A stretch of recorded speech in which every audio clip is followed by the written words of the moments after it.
Hello there, and welcome to another episode of Cutting Through the Bullshit. I am your host, Dr. Stephanie Snyder.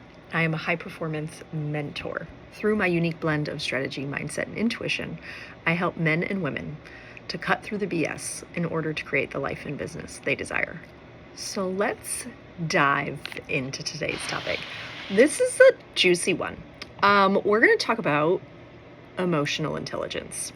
So if you've ever watched a TV show or a movie or something, right, and the actresses and the actors, they say just the right thing with the best amount of emotion, right? It's like they're in an anger scene and they're saying the best thing to say and they're angry about it. Or like they're professing their love and they use all the right words and you can see the emotion coming through the screen. That is not real life.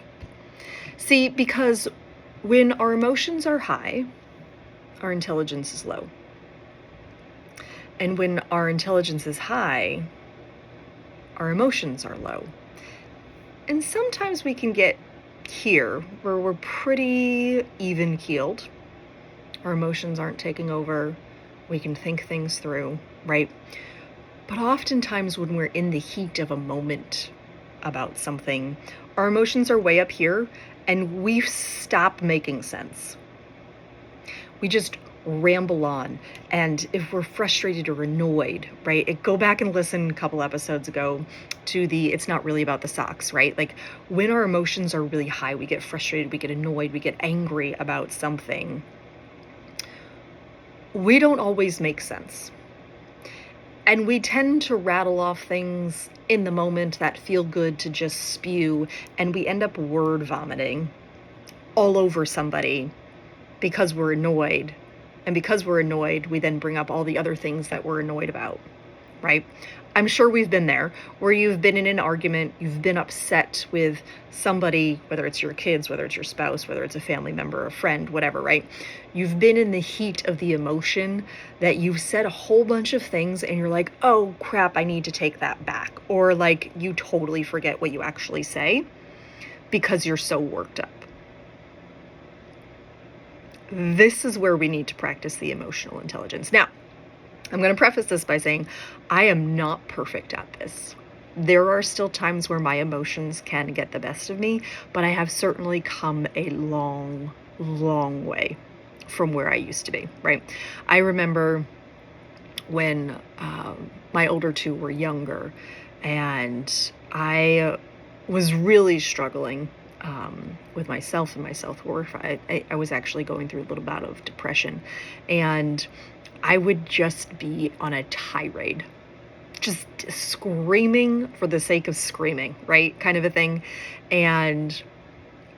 Or I would just be like ready to lose it, like on the verge of losing it.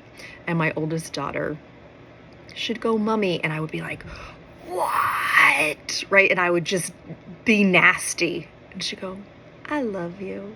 And it was like, oh my God. Like, even in my nastiest, right, my daughter was like, I love you, Mom. And it just melted me. One, made me feel guilty because I was like, here I am being nasty to these young children, right? But that's also something to keep in mind. So I know I have a lot of moms that listen to this podcast as well. And when it comes to my kids, I have to remind myself regularly that they are children. Okay, so another example, I remember having this conversation with my son, 17-year-old, and he made a comment about how I was giving in to my 6-year-old who was having a temper tantrum, right? He was like, I can't believe you just gave in to her. Like, if I had said that to you, you would have smacked me, like all this stuff, right? So we're having this conversation, right?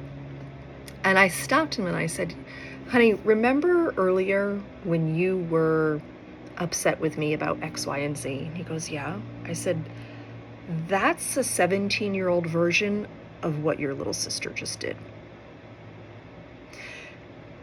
And it kind of stopped him in his tracks.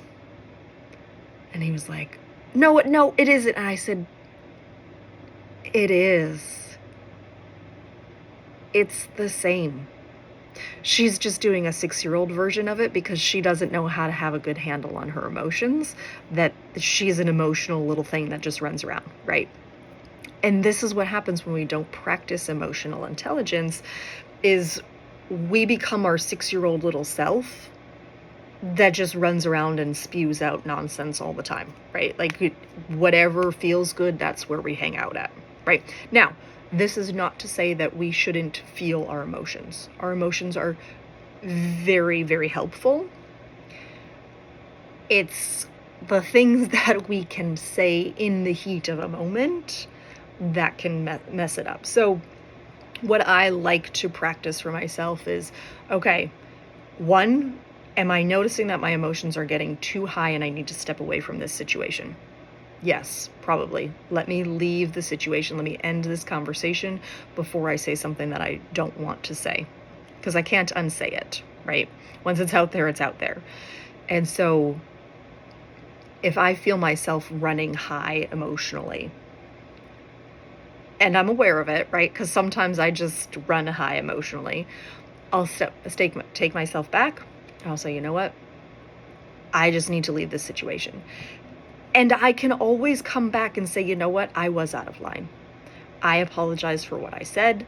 And in fact, I'm going to have one of these conversations today because, well, family can be family and sometimes they irritate us, right? So, but being able to say, hey, I'm sorry, this is what was going on. It wasn't actually this situation, right? Having the ability to do that. And I apologize to my children regularly if I lose my shit on them, because it's typically not them. It is a combination of things, and they were the final straw, right? But I am quick to be like, oh, okay, sorry, I didn't mean to lose it on you. Like, this is actually what's going on. I apologize. Okay. I do that very regularly with my kids if I do lose my stuff on them. Like, I do. I was out of line. I'm sorry. I apologize. Can we move forward? Okay. And knowing that, I can also say, okay, the next time my emotions are running high, how do I want to respond? Can I check my emotions in the moment and then respond intelligently? Or do I need to walk away? And for the beginning, when I was getting a handle on this, I did have to walk away a lot because I wasn't entirely sure what I wanted to say and how to move forward with it. I would just say, you know what, this upset me. I can't talk to you about this right now. Let me get my thoughts in order. Let me see if this is actually the thing I'm upset about or if there's something else going on. And then I'll come back and talk to you about it, right? I had to practice that a lot in the beginning because I didn't want to be the person. I didn't want to be the wife that just totally lost my mind on my husband, right? Like, I didn't want to do that. I also don't want to be the mom that just totally berates my children for something totally separate that has nothing to do with them, right? If I'm going to get upset and yell, which I don't like to do, right? But if I'm going to get upset and yell, I want it to be about the thing that I'm actually upset about, right? So, like, again, I practice releasing those emotions in other ways, not onto people that I love, right? Releasing those emotions is important. We don't want to do it onto people that we love.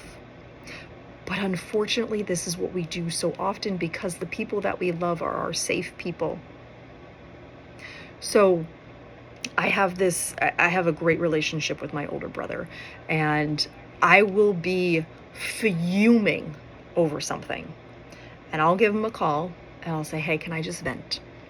Yeah, perfect. Go ahead, right? In 90 seconds, I'll vent, I'll bitch, I'll complain, I'll do all the things to get past the emotion, to move through the emotion, and then I'll be like, okay, so how was your day? Right? Having the ability to voice it with somebody who's not going to take it personal, right, is really good practice. And so, yes, get it out. Yell about it, scream about it, write about it, like get the anger out, and then go back to the situation when you can address it and the emotions are not so chaotic, right? And that begins your practice of emotional intelligence, because ideally we want to have those relationships where we can say something and it not totally ruin a relationship, where we can be honest and we can be ourselves and say, you know what, I'm sorry that I hurt your feelings. I apologize that I said this. It just, in the heat of the moment, I said something that I shouldn't have said. Maybe you overstepped a boundary, right? Like whatever it is. Being the person that can then go back and say, hey, I was wrong. I apologize. Can we talk about this? Right? That is a healthy relationship, and that is ultimately what we all really want. And so when it comes to the relationships that I have, my family, my friends, my husband, my kids, right? Like, I know when my emotions have gotten the best of me, and I can see it, I can realize it, I can talk about it, I can admit when I'm wrong most of the time. Right? And again, still a work in progress, right? And be able to have a conversation about it. The hardest part of all of this is when the person that the disagreement is with is not willing to talk about it. That is the hardest part. Especially for me, right? Because I'm a verbal processor and I want to talk about things. And so the hardest part for me is knowing that there's kind of this riff, but the other person isn't willing to actually speak with you about it. That is the hardest part for me, because I want to air it. I want to get it out of the way, so that we can move on and we can have a deeper and a better relationship. And most people know that about me. And so I can have those tougher conversations with people, and it strengthens our relationship. It is difficult for me to not have those conversations with people, because I just want to air it out. I want to say, you know what, this hurt my feelings, this upset me, here's how I'm feeling. Can we talk about it? Can we shift our relationship? Can we be more open and honest with each other? That's what I crave. Can I tell you, hey, you're pissing me off? Right? Like, not everybody will take that the right way. Hey, this is irritating to me right now. Can we not? Right? Like, I'm forming these great relationships with my kids where if they bust in the middle of a podcast episode, I can be like, hey,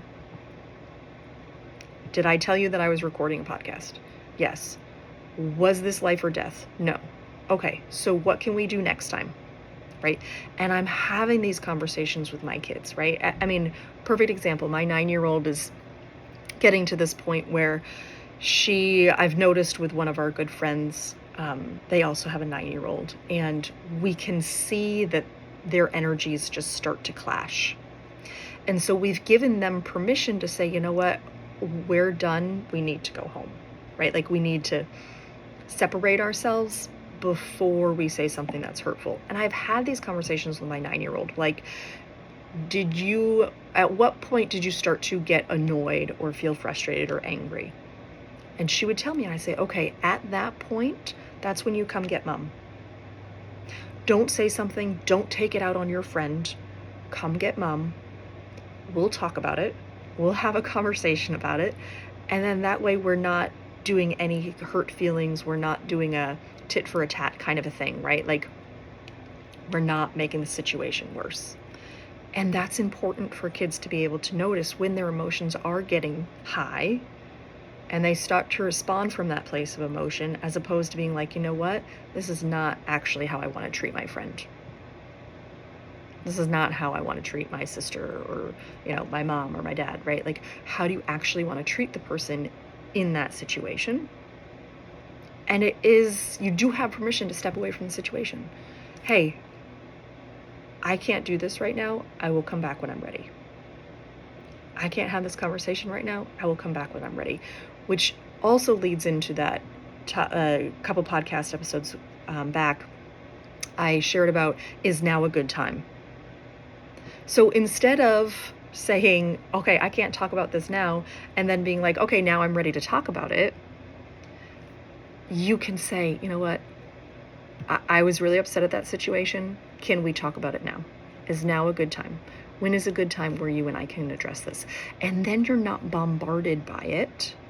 You're giving that person the space that they need, right? You're giving them the ability to come to the situation in a better manner, right? Because you really want that relationship to grow. If you don't want the relationship to grow and you don't want to have these tough conversations, then it's not an important relationship to you. Plain and simple. Like, if you're not, again, right? The person who cuts you off on the road, are you going to follow them home and have this conversation with them? Probably not. So let's let that one go. Right? Not everybody deserves this in-depth conversation. Not all situations require it. Are we going to get mad at the person who cuts us off? Are we going to get angry at the little thing, right? Probably not. A good book to read, I'm actually listening to the audio of this, is Unoffendable. I don't remember the author. I never remember the author's name. It's Unoffendable. I'm listening to it, the audio version of it, but it's got some really great information in there on letting the little things go, right? Like, not everything has to be this big, huge conversation. Sometimes the big, huge conversation is warranted. Sometimes we just kind of need to let it go, right? So, beginning to practice that emotional intelligence. I'm going to give you just a couple bullet points here. So 1, notice when your emotions start to run high. That's going to be the first step there. 2, take yourself out of the situation if you can't intelligently work through the conversation. So step away, give yourself some time to cool off, right? This is why I get these emails this time of year, every year, from my kids' soccer coaches, right? Like, they ask for 24 hours after the incident before they'll have a conversation with you. Because the emotions are going to be high at the end of that game. So give them 24 hours before you have a conversation with them. Emotions are probably a little less at that point, and you can actually have an intelligent conversation, right? That is, I mean, again, we just see it. If you have kids who are in sports, you know your emotions can be quite high in the middle of that competition. So take a cooling off period, right? Know when your emotions are high. Give yourself a timeout. I have done this before where I will legitimately give myself a timeout and I walk away. Okay? And then the third one is deciding whether or not it actually warrants a deeper conversation. If it doesn't warrant a deeper conversation, then just let it go. If it warrants a deeper conversation because it's kind of a repeat offense kind of a thing, then yeah, have the deeper conversation. So, I hope this episode helps. I love talking about this stuff. It's so important in actually being an adult and having healthy relationships, is being able to have those conversations when there are times that you have a disagreement, and being able to talk about it intelligently and not just let our emotions run high. So I hope you enjoyed this episode. I hope you have a beautiful rest of your day. And as always, be you, because the world needs more of you. Bye, love.